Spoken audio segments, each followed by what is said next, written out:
Now, world football bosses have confirmed that the 2022 World Cup will go ahead in Qatar as planned, but it may be moved from its traditional summer slot to the winter. Summer temperatures in the Emirate can reach a stifling and potentially dangerous 50 degrees. But a move to winter could play havoc with other sporting schedules. Our sports correspondent Kemi Nzerum reports from the FIFA summit in Zurich. There have been problems, scandals indeed, with Qatar's World Cup from the off.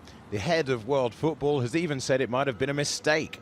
Was it bought? What about workers' rights? Many claiming abuse, neglect, modern-day slavery.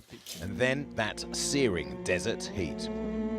Qatar says its eco-friendly stadiums will keep visitors comfortable whatever the season. But a World Cup is about more than just the football. And Sepp Blatter has begun to realise maybe air conditioning an entire country isn't realistic. We could have made this declaration that it's too hot a little bit earlier. I take it on my responsibility that I could have said it before. And when we have a problem, we must have a solution, and that's why we are going towards the solution. A consultation, Blatter announced, was the way forward. Trouble is, many of the solutions just create more problems. So what are the options? Leave it in summer, potentially putting the health and safety of players and fans at risk. Move it to just before Christmas. Then it would clash with the Champions League during its busiest and most lucrative stage. Or hold it after Christmas in the new year. Then it might clash with the Winter Olympics or the Super Bowl. The smart money is on November. The Super Bowl, usually in Feb, is the undisputed king of the American TV networks, who won't pay FIFA big money to schedule soccer against it. And the 2022 Winter Olympics have influence too. Not only is Sepp Blatter an IOC member, but the front runner is Munich, and Germany has a seat on FIFA's all-powerful executive committee. The big loser, probably Michel Platini and the Champions League.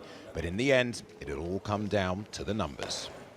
If we are going to play in winter, what are the consequences on liabilities that FIFA has towards the sponsors and others, or to the leagues and other professional organizations? But I cannot foresee what it will be. Unfortunately, I'm not a prophet. Under pressure then, and swift to say his goodbyes, but Blatter, the non-profit, is no doubt the man calling the shots.